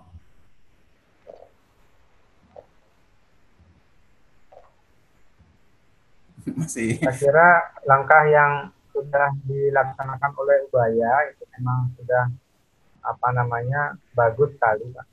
Jadi saya dari awal datang ke Ubaya itu melihat strateginya yang menapaki apa yang sudah menjadi kebijakan ya, karena juga para pejabatnya kan sangat mendukung, kemudian dari timnya juga solid begitu ya. Jadi saya kira ini bagus sekali dan itu terlihat dari tren ya, bagaimana memenangkan hibahnya yang meningkat. Ya saya senang, saya ikut senang sekali ya melihat perkembangannya seperti itu. Ini tidak lepas dari ya kebijakan yang sangat mendukung ya, dari rektor dan jajarannya, dari LPPM dan jajarannya, dan juga dari tim-tim yang ada di dalam. Ya. Komitmen para dosennya juga saya lihat luar biasa ya. Saya sudah beberapa kali kan Pak, dari workshop ya, kemudian edukasi, kemudian monet ya, jadi sudah kelihatan di situ. Saya sangat yakin ya atas perkembangan yang ada di dalam bidang kinerja pengabdian. Ya mungkin Pak Zul sedikit ini. Monggo Pak Tomo. Iya, Pak Wid, terima kasih. Kami banyak belajar dari Pak Wid juga bagaimana teman-teman di Ubaya ini untuk bisa melangkah terus untuk bisa menjadi lebih baik. Kami juga terima kasih kan Pak Wid. Saya juga memberikan ilmu kepada teman-teman di Ubaya, kemudian dengan mudah sekali juga ke kami untuk berbagi konsultasi Ubaya bagaimana bisa jadi lebih baik. Nah, kemudian ini terkait dengan ini Pak. Yang pertama terkait dengan pengusulan 2021. Ini kondisinya apabila seperti ini, memang kami sudah dapat informasi bahwa kemungkinan akan dibuka itu kan Oktober 2020. Nah, tentunya melihat kondisi seperti ini, apakah kriteria proposal ke depan itu masih tidak membolehkan untuk penggunaan yang terkait dengan tanda tangan mitra, cropping ataupun termasuk dengan tim, mungkin ya, itu yang pertama. Yang kedua, mungkin yang juga butuh masukan bagaimana kalau kegiatan mungkin kita sudah alhamdulillah sudah lumayan. Nah, sekarang bagaimana mengoptimalkan dari setiap kegiatan menjadi luarannya lebih banyak. Nah, itu mungkin kayak butuh arahan dari Pak Wid, sehingga dari kegiatan yang dilakukan satu misalnya kemudian luarannya bisa menjadi banyak strateginya bagaimana. Memang ada beberapa kami yang teman tim yang luar biasa, misalnya tadi yang timnya Bu Nelly yang tadi sempat tanya masalah laptop atau CAP tadi bagus, suaranya bisa satu kegiatan bisa 28. Nah, mungkin ini salah satu. Nah, mungkin ada masukan lagi dari Pak Wid bagaimana mungkin bisa optimalkan satu kegiatan bisa luarnya lebih banyak. Terima kasih. Oke, langsung ya Pak ya. Ini monggo Pak Prof. Oke, terima kasih Pak Utomo ya. Saya sering panggil Kak ya. Jadi gebrakan Kak Ut ini sangat konsisten saya lihat selama ini ya. Jadi pengabdian membantu lembaga all out yang luar biasa. Jarang kasus ini juga ya. Nah, tentang kebijakan dalam hal ini ya, karena ini memang saya dengar rencana Oktober kan sudah dibuka untuk pengumpulan tahun depan. Selama ini ada penekanan kalau jadi administrasi diantaranya kan tidak boleh tanda tangan suatu instruksi. Ya. Ini kan nggak terlalu masalah ya, karena era digital itu ya, itu kan boleh saja ya, mereka yang tanda tangan sama jadi lewat WA tanda tangan sama. Tetapi memang ya kemarin ini kami ada rapat ya untuk review ya BPDM secara namanya. Itu ada kebijakan memang agar tanda tangan itu tidak menjadi hal yang menyebabkan proposal itu nggak lolos. Nah, kebijakan. Jadi tentu ada kebijakan juga kalau memang ada usul-usul sebenarnya kan kebijakan itu datangnya dari usul. Kalau itu memang kesulitan sekali untuk mendapatkan tanda tangan yang asli ya, seperti itu ya. Mungkin ada kebijakan yang lain ya. Nanti perguruan tingginya boleh usul ya untuk check print seperti itu. saya kira tidak menjadi masalah yang terlalu prinsip ya. Karena sekarang ini HP scan juga bisa ya. Jadi dengan dimanapun tampilannya ya, yang juga bisa meyakinkan bahwa ini memang karena tanda tangan mitra itu tidak ada masalah. Malah kalau kami punya tim sering melakukan aktivitas ini malah karena susahnya ketemu minta izin kepada mitra. Ya, mitra disuruh kirim tanda tangan lewat WA, kemudian minta izin untuk meniru tanda tangan. Asalkan dengan izin itu kan tidak pemalsuan. Gitu. Jadi asalkan dengan izin. Nanti pas ada kesempatan yang baik, ya, datanglah pada mitra minta yang asli. Jadi kita punya simpan yang asli kalau ada permasalahan. Tapi itu sudah cukup kok dalam penilaian terpotong, ya, tidak menimbulkan masalah. Ya. Nah kemudian sekarang, ya, bagaimana kita mengoptimalkan ya agar luaran itu bisa banyak dipenuhi ya. Jadi luaran pengabdian itu kan yang wajib itu kan publikasi kan seperti itu ya, publikasi ya, dan juga tidak tinggi target, memang saja kita nggak tinggi target ya, nggak nyusahin gitu. Karena di lapangan juga sudah sulit itu ya. Caranya adalah kita sebagai dosen kan tidak boleh kita melepaskan diri dari hierarki sebuah kampusnya ya. Jadi harus ada pengukuran. Sebagai contoh misalnya sekarang kita nggak bisa datang, tapi kita boleh melakukan pelatihan lewat webinar ya. Melatih kemampuan berbahasa lewat webinar itu kan kita boleh nilai. Ada pretest, ada post-test, itu beberapa kali pelatihan, ada pretest, post-testnya ya. Di tengahnya ada tes dan sebagainya. Kita bisa membuat data time series ya, latihan pertama, latihan kedua, latihan ketiga, seperti itu walaupun lewat webinar. Itu kan memenuhi kaidah ilmiah juga data. Nah, diperlukan juga ya kreativitas oleh tim ya. Jadi karena itulah perlu diskusi begitu ya untuk menentukan langkah-langkah ya, yang tidak bergeser jauh dari rancangan kegiatan semula. Ya. Ada beberapa teman kami yang baru kali ini lolos PTDM dari Flores. Jadi dia selalu menyampaikan ke saya, kami tidak boleh datang rame-rame, dilarang oleh desa ya, tentu pasti dilarang. Jadi mereka kemudian hanya bekerja dengan pengurusnya dulu. Jadi pengurusnya dilatihkan boleh cuma 5 orang, mereka bisa. Ya. Setelah itu nanti dibuat support, umpamanya ngolah tanahnya di satu kelompok di sana 5 orang, di kelompok 5 orang, seperti itu.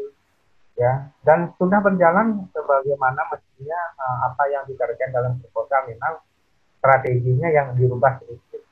Biasanya beramai-ramai menjadi di kelompok-kelompokkan secara kelompok-kelompok kecil. Nah, seperti itu. Di mana masing-masing kelompok itu sudah ada pionir-pionir yang sudah dilatih. Ya, sehingga sangat membantu. Jadi dipantau jarak jauh pun bisa. Seperti itu akhirnya. Kan sekarang sudah ada HP yang canggih, bisa kita coba tunjukkan videonya, cara nanamnya. Oh ini masih kurang. Nah, ini pertanyaan kebetulan mereka. Itu masih bisa dilakukan. Saya kira itu enggak ya. Ya mudah-mudahan inovasi yang lainnya bisa dilakukan. Seperti itu. Ya begitu Pak Utomo dan teman-teman yang lain, jangan patah semangat dengan kondisi yang memang sulit. Kita semua merasa kesulitan, di desa juga kesulitan. Ya tapi kita selalu komitmen untuk bisa melakukan pengabdian dengan baik dengan kualitas luaran yang juga bagus. Ya memang dibutuhkan kerja keras, inovasi dan kreativitas. Bapak Ibu sekalian, kita sudah mendekati jam 12 waktu Indonesia bagian Barat. Kita akan menutup kegiatan ini. Saya tidak menyimpulkan, saya cuma memberi tadi beberapa menggarisbawahi beberapa bagian-bagian penting. Salah satunya tadi yang saya langsung tangkap tadi adalah pengabdian yang dilakukan oleh Ubaya diharapkan itu lebih berkualitas dalam hal yang diharapkan sekarang, yaitu pendukung kemandirian bangsa. Jadi impact-nya atau dampak yang dimunculkan dengan pengabdian masyarakat oleh Ubaya harusnya dampaknya lebih besar, yaitu untuk sebagai pendukung kemandirian bangsa, tidak hanya sekedar parsial-parsial atau bagian-bagian yang kecil. Nah, ini memang PR kita yang besar di LPPM yang berkaitan dengan pengabdian untuk menciptakan suasana pengabdian yang menuju ke arah sana. Yang kedua tadi Prof. Widnyana sudah menceritakan dengan detail mantap, yaitu tentang prinsip dasar dalam pengabdian kepada masyarakat. Prinsip dasar ini berlaku untuk semua skema pengabdian, dan juga mungkin tidak hanya pengabdian di Kemenristek BRIN, tapi juga diharapkan bisa dilakukan dalam pengabdian dalam bentuk apapun. Prinsip-prinsip dasar yang sangat fundamental dari pengabdian pada masyarakat. Dan kemudian tadi secara detail dua versi skema pengabdian sudah diterangkan oleh Prof. Widnyana, mulai dari prinsip-prinsip yang harus dipenuhi oleh dua skema tersebut, PPM-UPT dan PPDM, sampai dengan hal-hal detail dalam menuliskan proposal. Profesor Widnyana, kami dari LPPM, dari Ubaya, terima kasih atas penjelasannya yang luar biasa dan pendalaman dari pertanyaan dari teman-teman tadi. Terima kasih atas presentasi yang luar biasa dari Profesor Widnyana. Kami berikut akan beranjak pada kegiatan pada acara berikutnya, yaitu penutupan oleh Profesor Suyanto untuk menutup kegiatan pada hari ini. Dan sesudah penutupan nanti kita akan foto bersama. Kepada Profesor Suyanto kami persilakan untuk menutup kegiatan ini. Baik. Terima kasih Pak Asrul, Ibu Bapak semua yang saya hormati. Terima kasih banyak kepada Pak Widnyana yang sudah menyampaikan terkait pengabdian PPMB, dan yang kedua lagi tadi saya lupa, mohon maaf. PPDM ya, PPDM. Nah, banyak inspirasi yang kita dapatkan kalau Ibu Bapak lihat bahwa dari Pak Widnyana banyak insight yang diberikan yang kita bisa lihat, dan itu menginspirasi kita semua. Termasuk tadi juga saya berbicara diskusi dengan Pak Utomo, sepertinya ini merupakan salah satu bidang yang bisa terus kita naikkan jumlah jumlah pengabdiannya, karena pengabdian yang di sini merupakan multi tahun yang merupakan salah satu kekuatan dari Ubaya. Kalau kita lihat pengabdian yang kita terima dan didanai oleh Ristek BRIN dari Ubaya itu kebanyakan adalah multi years. Nah, disitulah kekuatan dari Ubaya. Harapannya dengan inspirasi yang sudah di-sharingkan oleh Pak Wid kepada kita menjadi semakin terdorong untuk melakukan pengabdian kepada masyarakat, tidak hanya untuk Ristek BRIN, tapi juga untuk pendanaan lain. Ibu Bapak juga tahu bahwa pendanaan dari luar, dari pihak swasta, dari pihak internasional juga sudah banyak didapatkan oleh teman-teman dari berbagai fakultas. Dari data kita di LPPM, teman-teman dari beberapa fakultas itu hampir secara setiap tahun reguler mendapatkan pendanaan dari lembaga-lembaga internasional seperti USAID, AUSAID, bahkan dari beberapa universitas internasional juga. Nah, itu juga tidak menutup kemungkinan bagi Ibu Bapak. Untuk hari ini, apa yang sudah diberikan oleh Pak Wid pada kita, itu akan menjadi sebuah dasar, sebuah dorongan bagi kita untuk terus berkarya. Demikian Ibu Bapak, saya kira sebenarnya ada Pak Beni di sini. Saya mewakili Universitas Surabaya, Pak Beni, karena mohon izin juga untuk paralel dengan sesi rapat dengan MPR, sehingga saya yang memberikan penutupan. Maka dengan ini kita bersama menutup acara pada hari ini, khusus untuk yang PPDM. Jadi Ibu Bapak bisa mengikuti untuk sesi-sesi selanjutnya, karena kita masih punya 4 sesi berikutnya yang Ibu Bapak bisa lihat.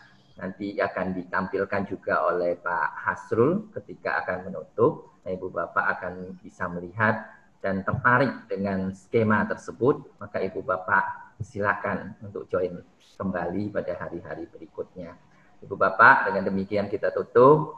Salam sehat selalu kepada Ibu Bapak semua, dan selalu semangat untuk berkarya, terutama di bidang pengabdian kepada masyarakat. Terima kasih Ibu Bapak, selamat siang. Saya kembalikan ke Pak Hasrul. Menyambung dari yang disebutkan oleh Pak Suyanto tadi, kami akan tampilkan rangkaian dari kegiatan seri workshop kita yang sudah berlangsung adalah yang Profesor Winyana pada hari ini. Nah, yang terdekat berikutnya nanti adalah dari Profesor Yuwono yang berkaitan dengan PPU PIK dan PPK. Kemudian diikuti oleh Pak Arief, dosen kita di program Kemitraan Masyarakat yang monotahun.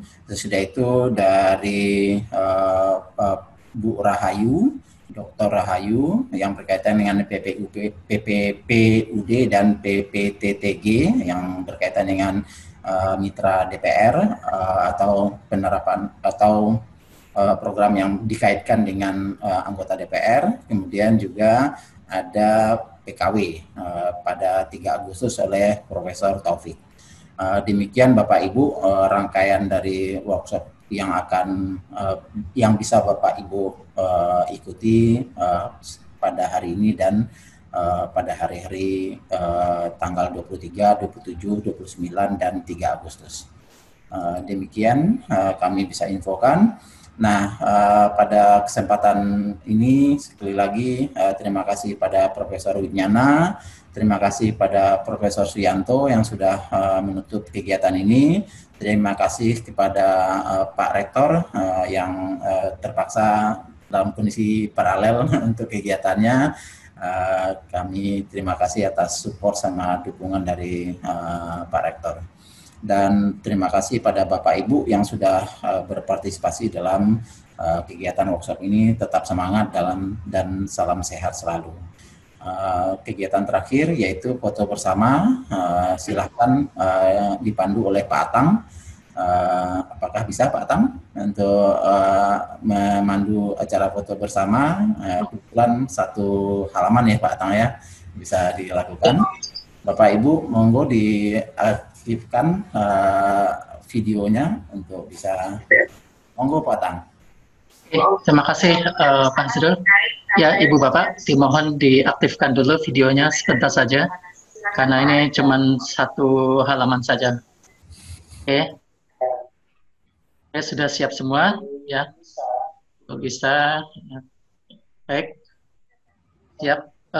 Saya hitung apa-apa sampai 3. 1, 2, 3, klik.